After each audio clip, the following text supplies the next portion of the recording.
Well, I'm Stephen Missick, and I'm going to continue my series on apologetics. And I'm going to start off with some recommended books. And we're going to look at three authors that I think are important for Christian apologetics. Now, the first one to talk about is Tom Holland, and I want to recommend a book he wrote. I believe it's called Dominion. And the video that he made, I believe it's called Islam, the Untold Story.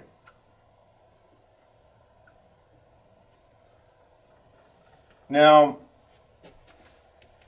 Tom Holland, he's a historian. What he likes to write about is militaristic empires of antiquity, the ancient world and antiquity. So he wrote a book about the Spartans, wrote one about the Roman Empire, and since he's interested in militaristic empires, he was interested in the Islamic Empire. And we'll get to that in a moment. So he was thinking, as he looked at these militaristic empires, like the Spartans and the Romans, and these two cultures had a lot of noble qualities, but then there's things that he found troubling, disturbing, repulsive about them.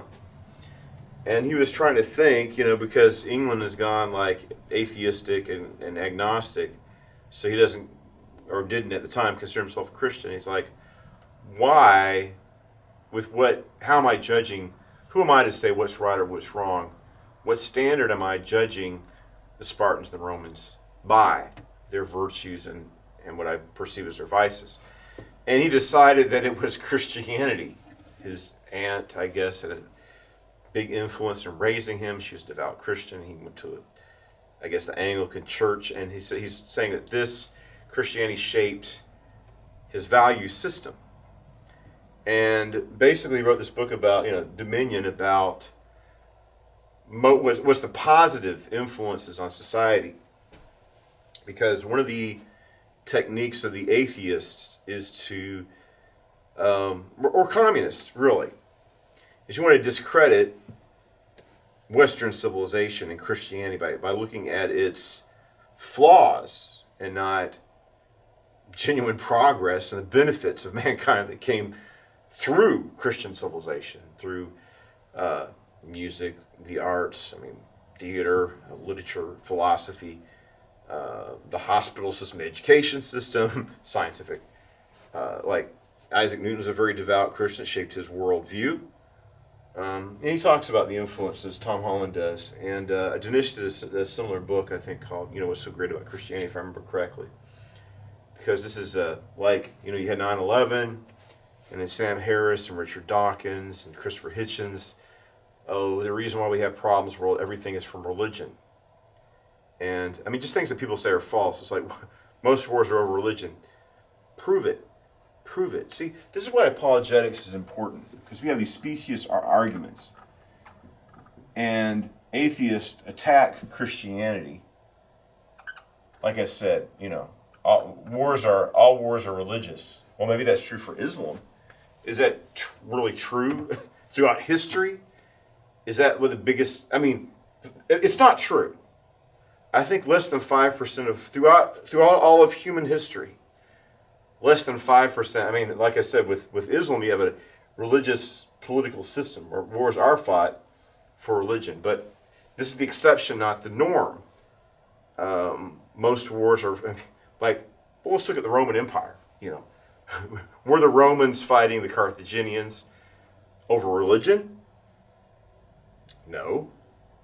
Was World War I really fought over religion, or World War II for that matter?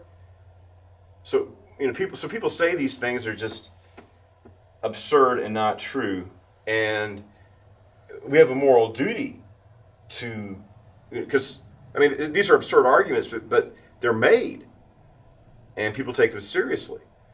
One of the exceptions, like I said, the vast majority of war is over, resources, That's what people fight over: power, control, resources. But after you had the Protestant Reformation, you know, the Roman Catholic Church united Europe, and then you had the Protestant Reformation, which is fracturing it. So, I mean, I think the Catholic Church was wrong in this, but it's understandable. They did it before to assert control and reunify the church through military force. They shouldn't have done it, but I'm not saying that there are no wars over religion. I'm just saying most wars are not. Let's look at the American Revolutionary Wars. Was that a religious war? What about the Civil War? Well, with the Civil War, was that fought over religion? No. Did religion inspire people to say, hey, look, we're Christians and Christian society should not have slavery?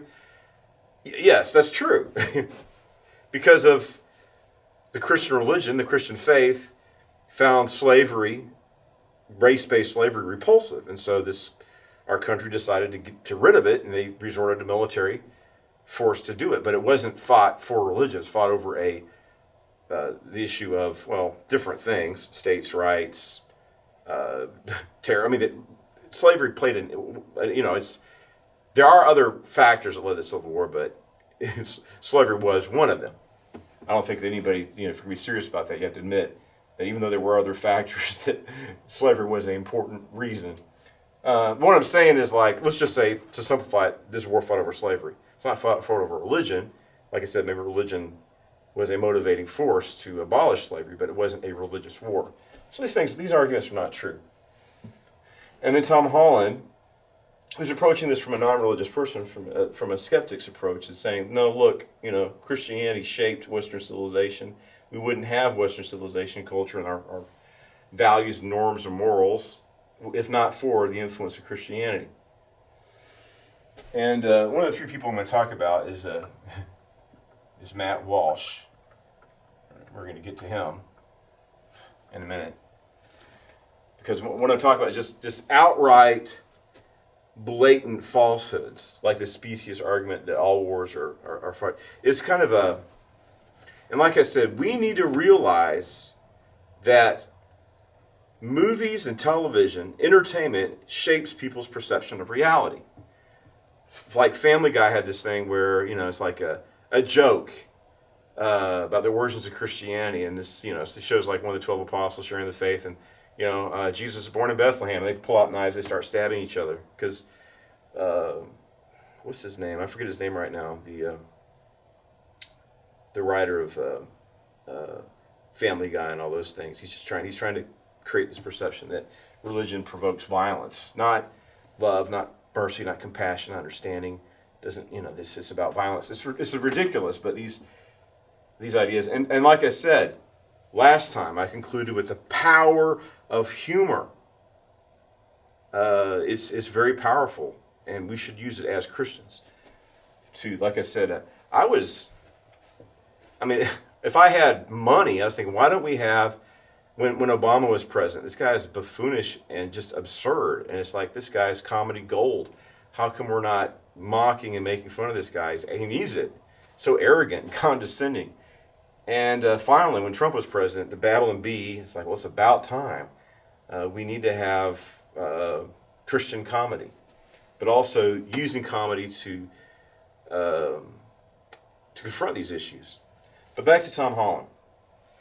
I read this book, Dominion. I thought it was pretty good. It's he could have hit on a lot of more issues. So like I said, there are other books. It's a good book. I strongly recommend it. But it's such a it's a very complex subject. That's a vast subject. So you can't explore the whole issue of there's a lot of things that's like, we should have said this, you should have said that. It's good for what he said. Like I said, people have written books on the same line of thought, like what's so great about Christianity. But I think it's Geert Wilders. He's the parliamentarian, or a member of parliament in Holland. And he was talking about in his career that, as a leftist, you attack Western society because they want to discredit our system of government in Christianity to replace it with atheism and totalitarian police state. So it's like, if you're going to destroy something, you have to say it has no value, it's wrong, it's bad, to assert your control and power over it. So that's Geert Wilders is reflecting on his youth as a liberal, and then he came to see the threat that radical Islam played to Dutch society. It's like, well, no, we're actually a good society, a culture. We need to preserve it instead of trying to tear it all down like the left does. So Tom Holland also he did a documentary on Islam, the Untold Story, and like I said last time, there's different dilemmas that Islam confronts, and one thing that really amazes me is that like 20 years ago, it disturbed me. Here we have the United States of America, 20 years ago, like I don't know, 3 or 4 years after the September 11th attacks, 1 in 4 Muslims in America, was saying that, admitting, it's like, I believe in, Muslims are advocating for religious violence, they're supporting suicide attacks. They're saying this is a good, virtuous thing, we should do this as Muslims. And that's disturbing, that 1 in 4 Muslims was admitting that they supported suicide attacks, like occurred on 9/11, and like many have occurred around the world. They're advocating for that, And it's like, well, how many people would not admit to the pollster that they support it? So it's probably more than that. But now we have another phenomenon where 1 in 4 Muslims, not just in the United States, not just in the Western world, but around the world, you have this, what they call it, the avalanche of apostasy, a movement away, like you have the mullahs in control of Iran, but this is a secular country already. They've moved beyond that in Iran. They're done with it. Once they're able to overthrow the mullahs, Iran's not going to be. It's going to be a secular society, and it's going to be a long, long time before you're going to have a theocracy there again. So, with Tom Holland, he's a historian. What historians do is they work with primary sources.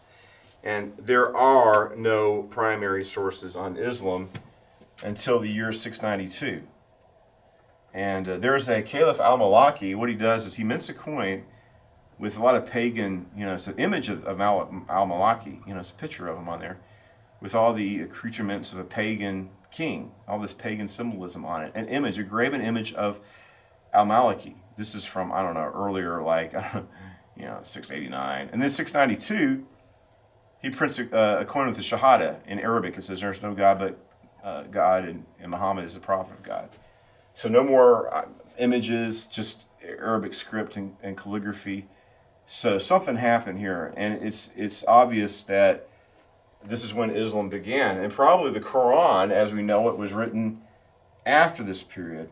And I was reading today about, was it al-Bukhari? He's one of these collections of hadiths, and he's writing in the 800s, 200 years after the time of Muhammad. So this is the early caliphs didn't say anything about being Muslims. They're not described by people as being, if you look at the historical record, there's nothing about Muhammad or Islam or any of that until the year 692, until Caliph al-Maliki. And my first approach to that is there's some things about the life of Muhammad which are very disturbing. Having opponents murdered, even elderly people and women, condoning rape on the battlefield, enslaving people, massacring entire tribes of Jews, people pleading to him for mercy and him just vindictively slaughtering people. You read these stories and it's just this, Aisha, his child bride. These are troubling stories about Muhammad. So it's like these stories about Muhammad are so disturbing. It's like, who would make it up? Who would make something up? Because if you're going to make something up, wouldn't he be more virtuous than he is? Like going in and seeing his son Zayed's wife naked, lusting after her, and taking his son's wife from him. And so, who would make these stories up? So certain apologists say that these stories are completely not historical. But the problem is, contemporary sources, people who are writing around, 638, mentioning the Muslims, they contradict. Like I said, Muhammad, according to Muslim sources, this is actually 634. According to Muslim sources, in Yathrib or Medina, Muhammad dies. But he's seen in the Holy Land, we got an account by, oh yes, I just returned from Jerusalem. I saw the prophet, the Arabian prophet. So the historical record contradicts the traditional account. But I think that perhaps by using critical methods, we can reconstruct who the historical Muhammad actually was. We have to understand that these source texts are much, much later. I think that you should always take the contemporary accounts seriously. But so Tom Holland puts this documentary together saying, look, it's just not, he just, so some of the questions he deals with is like the child bride. I mean, we read that and it's like, why would Muhammad, it says Muhammad took a girl at 6 and marries her and has, deflowers her at the age of 9. And he says, well, this story is not true. It's made up because Abu Bakr was the father of Aisha, and he was the heir of Muhammad. So him taking his daughter, Muhammad taking the daughter of Abu Bakr as wife, and she's a chaste, pure, in fact, she's prepubescent, and that's his favorite wife. That gives validity to Abu Bakr as his true heir, as he married. That's what Tom Holland was saying. It's like, well, Muhammad probably died in Jordan or Syria. I mean, if he's seen alive in the year 634, he probably died in 635 to 636, maybe as late as 638. Why, if we have eyewitness accounts of Muhammad in Jerusalem 2 years after he died, and he says, well, they're trying to say Muhammad is a prophet like Moses, and Moses did not enter in the Holy Land. He saw it from afar, and therefore, they didn't want Muhammad, because Muhammad's the second Moses. He doesn't actually enter into the Holy Land. He doesn't participate in these conquests. It's for successors to do that. So it's like they're fabricating a story and they're trying to make biblical parallels. So, like I said, the thing is, this is a new, innovative area of research, because now scholars have realized the error. Because, I mean, even these stories are not historical, right? So now we need to critically examine them to see if we can establish who the Prophet Muhammad really was, or whoever this person was. But Raymond Ibrahim is a Coptic Christian. He's like, he says we should not discount the traditional Muslim accounts for apologetic reasons. And he tells a story about Muhammad, hadiths that, I mean, the plain reading of the text is that Muhammad is homosexual. It's like, there's all kinds of disturbing and offensive stories about Muhammad in the hadith. And he had the criterion of embarrassment. And so these are embarrassing stories. Why would they make this up when they're shocking and offensive? So this is, like I said, this is one of the Muslim dilemmas. What did I say? The first one is Muslims say that Jesus is a prophet, but the historical Jesus taught that God is our Father, which Islam rejects, and died on the cross, which Islam also it's a historical fact. Jesus died on the cross. So, I mean, if Jesus is a true prophet, and the Quran is contradicting the facts of history, you got a problem there. The second one is the Quran says, this is what they call the classic Islamic dilemma. The Quran says, judge the truth of Islam according to the Old and New Testament, according to the Torah and the Gospels. Which you have. It says, you have the Torah, you have the Gospels, judge me by that. And of course, if we do that by the Torah or the Gospels, Muhammad is condemned as a false prophet. And there's other dilemmas. The other one is the Muslims have said there's the perfect preservation of the Quran, which is not true. There's many different versions of Quran in use today by different Muslim communities that have not just wordings different, but say different things. And it's amazing how Hatun Tash, she goes to Speaker's Corner, and they assaulted her. She has 38 Qurans. It's like, okay, look at this verse here, and this is Surah 134, whatever it is, and this is, each one of these Qurans says something entirely different. So you don't have perfect preservation. So I talked about these Islamic dilemmas in the other one. Something else I think that Raymond Ibrahim does is very important. I read his book, Crucified Again. And what I want to talk about in this, the theme, is a narrative. A narrative. the liberals like to build narratives and exploit narratives. And just like January 6th, they had a narrative of insurrection. And they still today, the video of January 6th has not been released because they exploited that narrative for all they could get out of it. Tucker Carlson tried to release those videos. He got fired because they created a false narrative and they used it as a crackdown.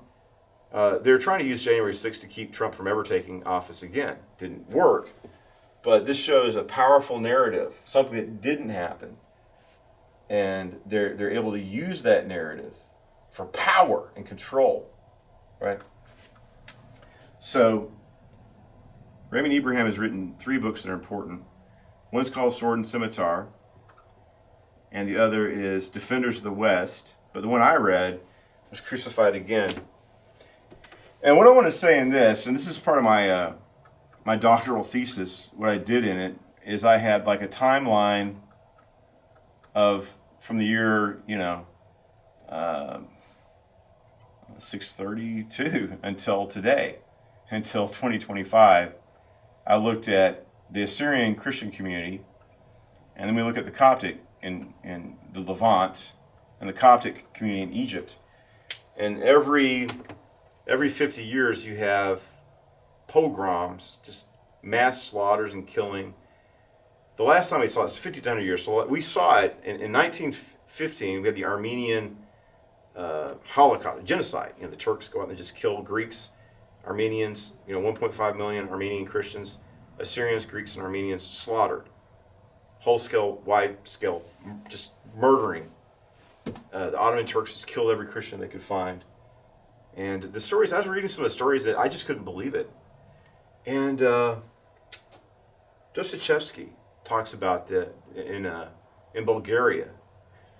And what he writes about what the Muslims are doing in Bulgaria sounds like what ISIS did in 2015. It's because it's a cycle through history. But we don't know this. So Raymond Abraham had this video about this Muslim apologist called Esposito, saying that Islam, it just burst out of the desert, everybody welcomed the armies of liberation, and everybody suddenly converted, and then Muslims and Christians, sang Kumbaya and tiptoed through tulips and had peace until the Crusades, and it was all the Pope's fault in the Catholic Church. Got to tell our story about what happened to the Syriac Christians and the Coptic. I've documented it. But we don't know our history. We don't know our history. And one of the big tactics that Muslim apologists use is preying off of Christians' ignorance. One of these Muslim people say, well, there's more Christians living under Muslim control than, for a long time, than Muslims living under Christian control. That's because the Muslims invaded and took Christian land. And, of course, if you're doing wars of conquest, which is what I talked about this, the Jihad Crusade, where actually we have one war, the Jihad, which has been waged since the year 622 until now, a war of global conquest. Somebody, relative of mine, oh, Islam's so beautiful. Are you really converting Islam by doing, what's your motivation? Well, we have to respond to lies.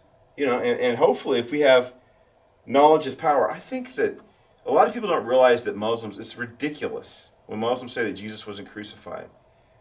And the more people that are aware of that, the less people are going to even take Islam seriously. And that's a big vulnerability in Islam. The thing is, they attack us all the time with ridiculing our faith, blaspheming us, persecuting and killing Christians around the world, and we need to respond. We need to affirm the truth and condemn error. So, what Raymond Abraham says, he says he's got this narrative, right? The left, if you're not European, you're not white, you're good. If you're Christian, European, you're bad, right? And it's like, look at the problems in the Muslim world. It's not their fault. It is their fault. It's their fault. It's a failed civilization. It's their own damn fault.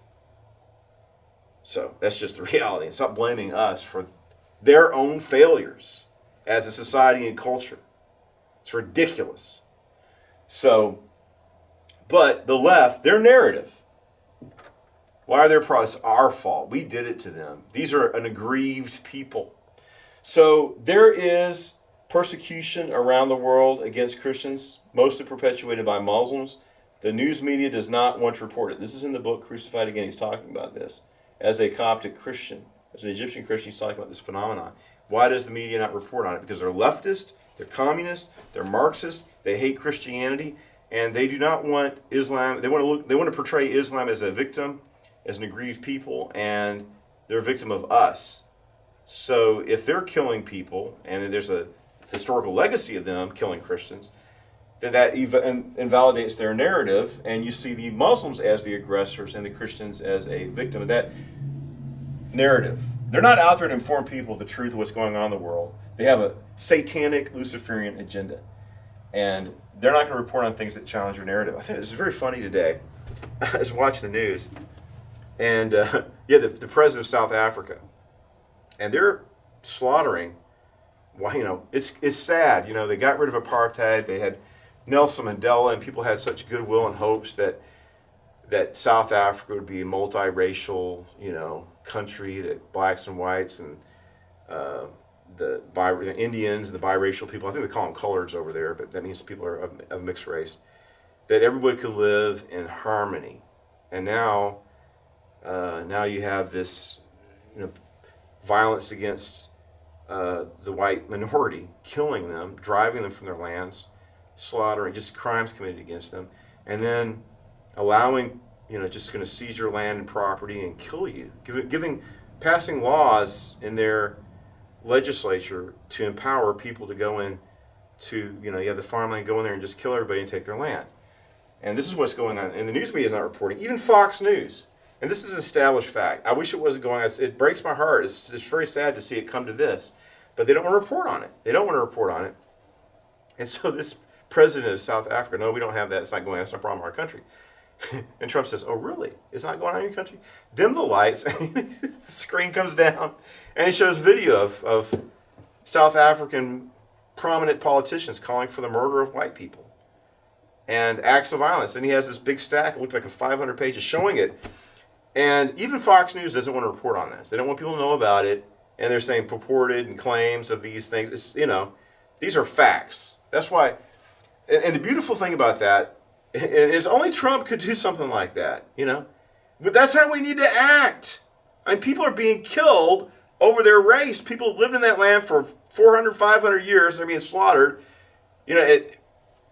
There's certain people who migrated, black Africans who migrated to South Africa. I'm sure there's people there before the white people got there, of course. But certain people there's certain places in South Africa where the white people have lived there as long as other people. 400 years. When do you become indigenous? That's as long as we've been here in this country. I think we need to hold South Africa accountable and say we have this ideal for you to be a multiracial society. And actually, Benny Johnson was saying there's more racial laws, punitive laws against different races now than there was under apartheid. But see, you have this narrative. They don't want the facts out there.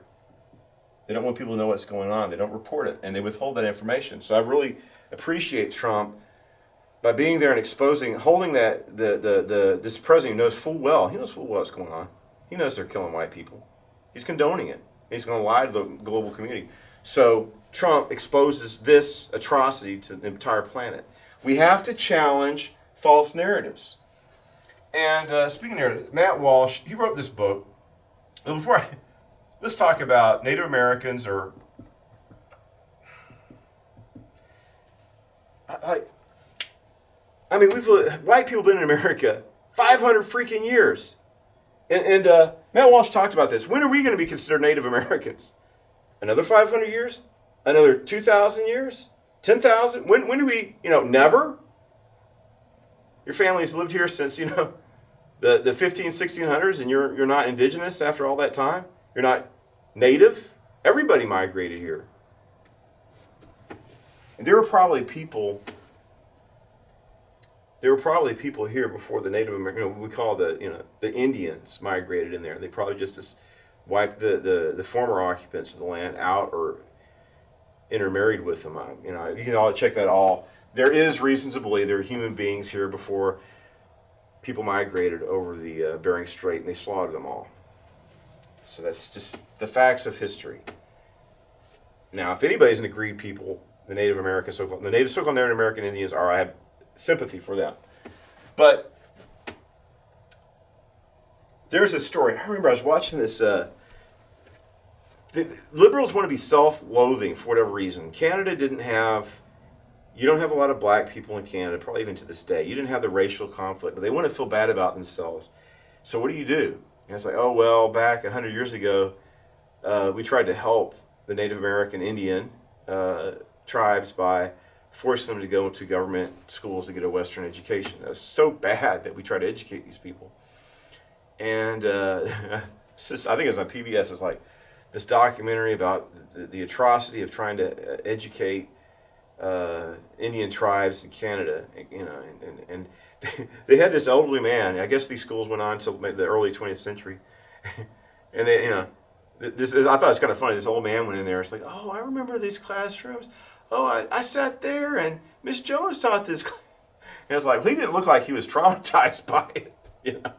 Somebody's actually there. He looks like he's joyful and happy to see it.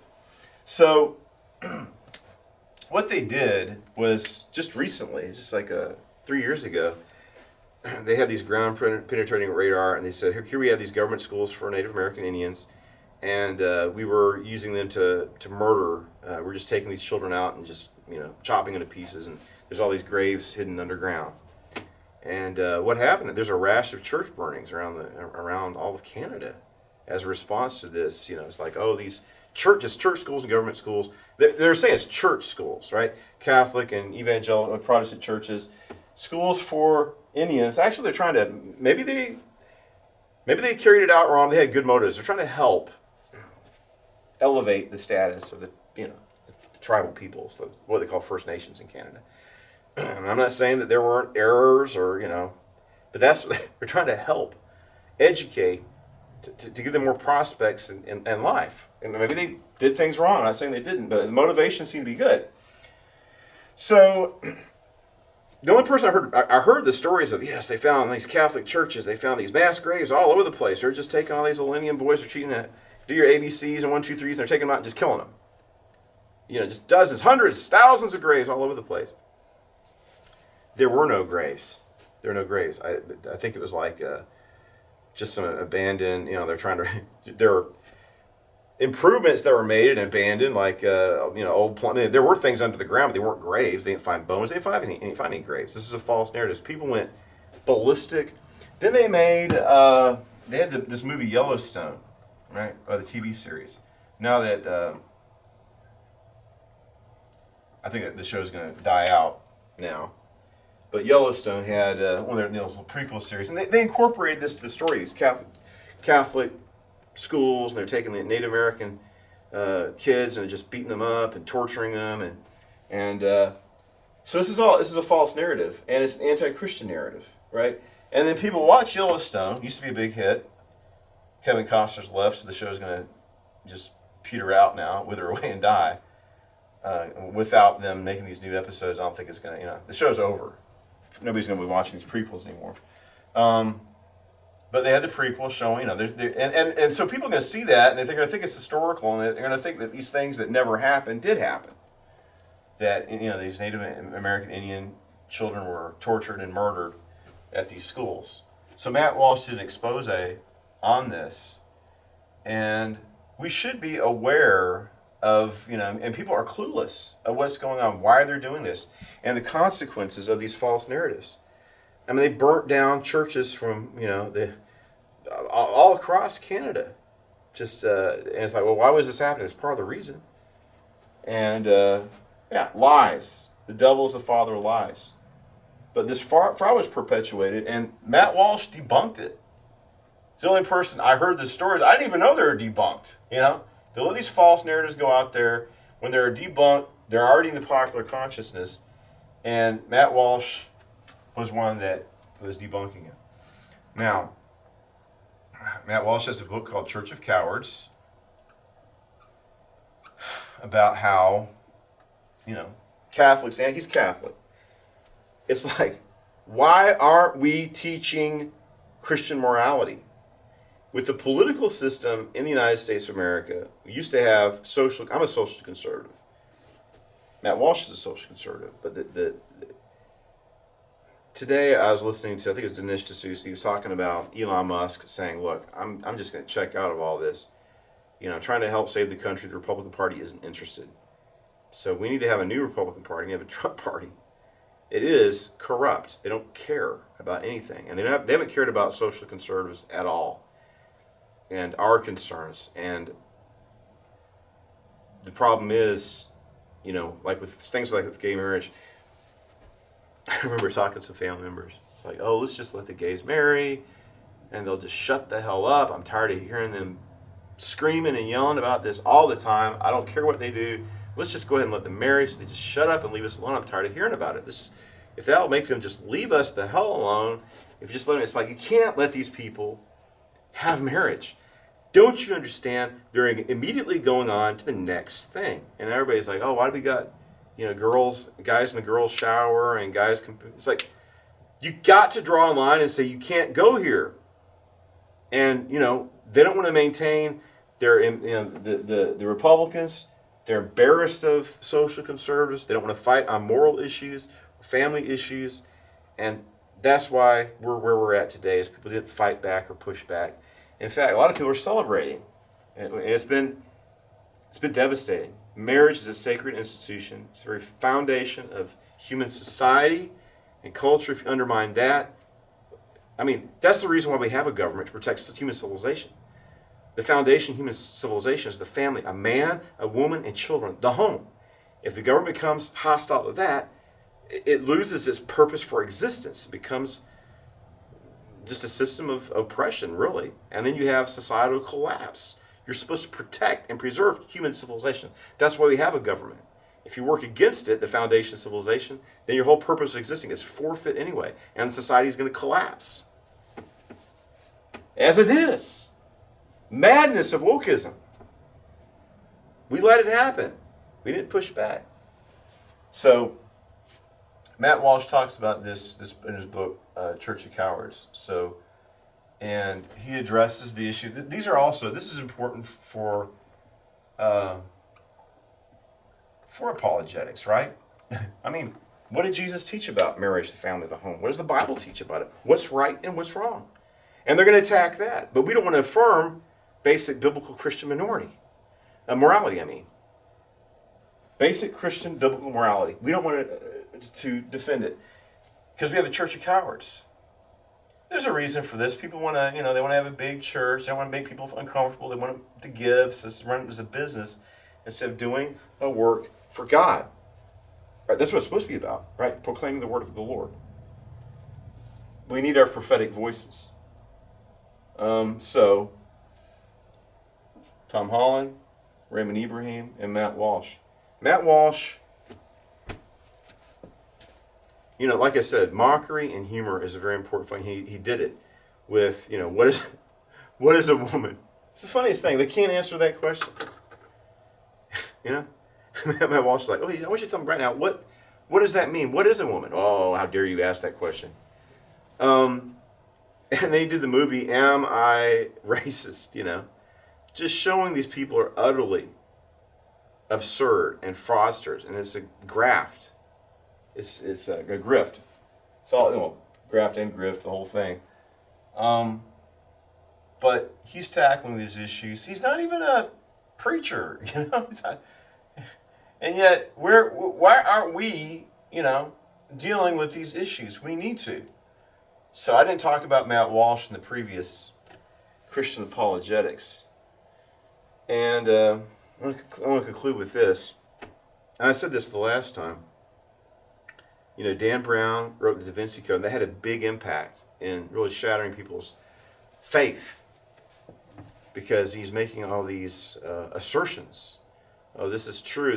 Nothing he was saying is true or factual. They made a movie about it, putting out his falsehoods. But all these pastors want to do all these feel-good stories about sports metaphors and all that, not dealing with serious issues, not having good educations, we don't have enough academics and scholars. And when this person makes these assertions that aren't historical, the church wasn't equipped to react to it. It took I was kind of surprised. I mean, I could, as a historian, as a theologian, I could easily refute the Da Vinci Code and its ridiculous proposals, I guess. But a lot of pastors didn't know what to do, and people left the church over that. It's kind of something in the past now, but that just shows these things could come up. We need to be ready, and we need to. Tom Holland isn't. I don't think he has any interest in being a preacher or anything. He's still secular, but he just thinks this is an important issue, and he talks about it. I don't know if if he considers himself a Christian or not, but as a historian, he says this is something important. This is our society. This is our civilization. This is our culture, and we need to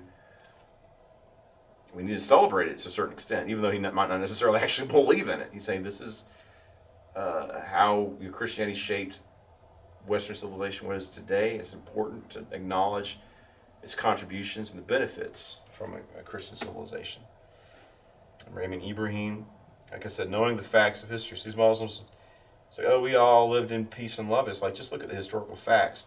And of course, what do they say in Arabic? That's the great thing about Raymond Ibrahim being a native Arabic speaker, because he can listen to them, denigrate Christianity, mock, blaspheme, and because they say one thing in Arabic and they say something else in English, and he can read the Arabic, and you can't pull one over on him. So this is good. And then Matt Walsh. We had a lot of people who were advocating before the big censorship. So Milo Yiannopoulos. It's important for us to engage society and culture and enunciate things from a biblical and Christian perspective. That's what apologetics is about, and it's important. And like I said, you had in Speaker's Corner, the Muslims just went over there and they're just mocking and blaspheming all the time, uttering sacrilege. And they're not just preaching Islam; they have to ridicule Jesus and the Scriptures, what we believe, and say it's all lies. Islam's true, Christianity is a false religion, blah blah blah. And how do you respond to it? How do you respond to their just hate, anger, blasphemy? They come to this country and they want to destroy what we, attack everything we believe. And no one wants to stand up and answer it. And I remember I was reading this article when Jay Smith finally went there and says, okay, I'm going to stand there and, they insult Paul, they blaspheme the New Testament, I'm going to respond. In fact, I'm going to talk about, if they're going to be here mocking and ridiculing and just being rude and hateful, I can pull out the Quran and I can do the same approach against them that they're using against us. Why not? It's good for the goose, it's good for the gander, is it not? And the approach of Chrislam, let's put Qurans in our pews, let's just go along to get along, let's just say we're all Abrahamic religions and unite under, let's not focus on Jesus or Moses, let's just focus on Abraham and not faith distinctives. It's just convert to Islam. That's what they're trying to do. That's what they're trying to facilitate. It's like, oh, you're going to win by affirming Islam's falsehoods, by loving them, you're going to convert them. But actually, David Wood and Jay Smith are, like I said, it's not just about, we should want people to come into the faith, right? We want people to get saved. But also, we need to defend the faith, and we need to condemn falsehoods and proclaim the truth. Jesus said, you shall know the truth, and the truth shall set you free. People are lying with false narratives. I mean, Islam is a false narrative. Just watch the video, Islam, The Untold Story by Tim Holland. And if they're going to attack the Gospels, blaspheme what we believe, and say that Jesus didn't die on the cross or rise again, let's engage the fight. I think, it's also about obedience to Christ. Jesus told us to go forward and preach the gospel. Jesus said, if you confess me before men, I confess you before our Father. If we just turn and ignore these people, blaspheming and deceiving others and bringing them into error, then we're denying our Lord, and the Lord's going to judge us for it. We have a moral obligation, responsibility to speak the truth and expose error and set people free from the darkness of error and ignorance and falsehood and liberate them into new life, a full life in Messiah, in Christ Jesus.